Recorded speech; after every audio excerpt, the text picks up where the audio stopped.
If you're in client relationship management, if you're in delivery, if you're in anything that involves fulfillment, so customer service, which also, side note, relates to your interpersonal relationships, one of the things that will forever hold you back with your ability to serve people at the highest level, and people at some level call it servant leadership. I grow by serving others. You limit your ability to be successful by being afraid to say what's on your mind. It seems like such a simple thing in principle, but in practice, for the team that are listening, saying what's on your mind is a muscle. You need to work on it. Now, what does that mean in practice? We all walk around with this low level of anxiety that we choose to ignore when it comes to really understanding how someone feels about our work. And we feel unsure, so we put it in a box. And because we're unsure, we avoid asking the hard questions. We all walk around with it. So the only way you can explicitly know if someone's happy is by asking. You know what, George? Can I just ask you a question? I can't tell if you're happy or not with what we're doing. I come to these meetings each week and you guys just stare at me. Now, don't get me wrong. If that is how you express happiness, then that's completely cool. But call me a 5-year-old. I just get super worried by it. And I just want to understand, are you happy with how things are going? Most people don't do that in also relationships, right? That's how relationships don't work because people don't communicate because they drift apart because they're unwilling to ask the question that then becomes a elephant in the room. The vibe I'm getting right now is that you're not quite happy with the work that we're doing. Are you happy with the work we're doing? Could we do anything better? You know what? Maybe I'm just really bad at reading people, George, but I can't understand if you're happy with how we're doing. Are you happy?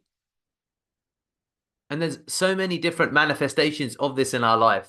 And instead, what we choose to take comfort in is ignorance because we have the feeling and then we choose to focus on other things. It's like, oh, I'm not sure, but you know what? Don't worry. It's fine. I'll just go and work on this side because I'm getting a good result here. So I'll put my anxiety into a box and I'll not deal with it.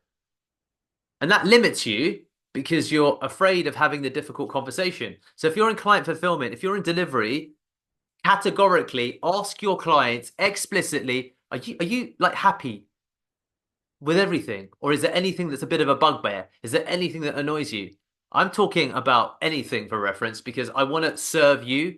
So whether it's the communication is great, but there's this one thing that slightly annoys you, whether it's the delivery is good for the moment, but we could have changed this. Is there anything that we could do that's different? It begins with, of course, just asking the question, how do you feel this campaign is going? Is this working for you?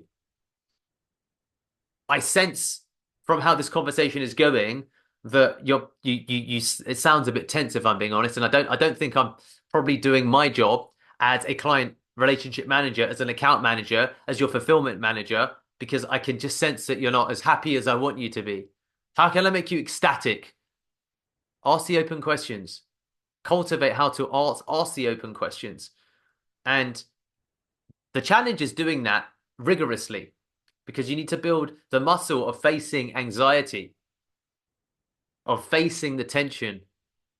And we, of course, experience this in our personal lives, but it's very difficult to manage it because people sometimes speak through silence or speak through shouting because they don't want to deal with the actual root problem. I can see that you're not really happy with how this relationship is going. I can see that we seem to fight a lot. I don't want to fight. Can you just honestly tell me like I feel like I annoy you. Can I'm not going to get angry. I'm not going to get upset. I promise you. I just want to understand. Help me understand because I want you to be happy and I just see that you're not happy. So just yeah, just let me know. Like please if it's okay. So we all know this relationship trope when it comes to our personal lives. Carry it into what you do professionally. Because client happiness and fulfilling the line items of a contract aren't the same thing. They're not the same thing, which is why contracts are to some degree, unless you get to a huge corporate level, and even then, companies sue the hell out of each other because they decide we're going to exit the contract because I don't give a shit because I think you are an asshole and I don't want to work with you. So really, truly, business has always been done on handshakes because people will say, find a way to get out of this contract because I'm not happy with the work that's been delivered. So the fastest way that you can get ahead of that is just to ask the question. Does this make sense, team? And this problem will manifest across the board. And it doesn't, again, if we expand it out, we begin with client relationship management, and that is the focus of the call. But then it expands to your professional work relationships.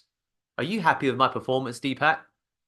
Do you think, based upon what I'm doing today in my general development, that I could get to this position? Is there anything that you would want to see change about the way that I perform?